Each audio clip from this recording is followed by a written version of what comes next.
ناگہانی موت، اچانک حادثہ سے پناہ کی دعا۔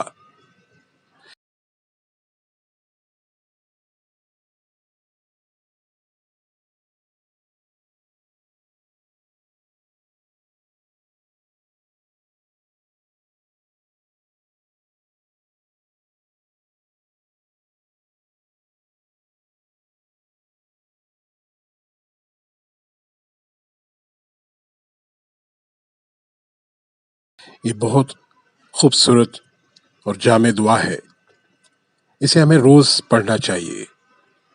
اس کا ترجمہ بہت ہی پیارا ہے۔ اے اللہ، میں تیری پناہ میں آتا ہوں اس بات سے کہ کسی اونچی جگہ سے گر جاؤں، یا کوئی عمارت مجھ پر گر جائے، یا غرق ہو جاؤں، یا آگ میں جل مروں۔ اور اس بات سے بھی تیری پناہ میں آتا ہوں کہ مجھے مرتے وقت شیطان بدحواس کر دے۔ اور میں اس بات سے بھی تیری پناہ میں آتا ہوں کہ تیرے راستے میں دوران جہاد میدان جنگ سے پیٹھ پھیر کر بھاگتا ہوا مارا جاؤں۔ اور اس بات سے بھی تیری پناہ میں آتا ہوں کہ کسی زہریلی چیز کے ڈسنے سے مر جاؤں۔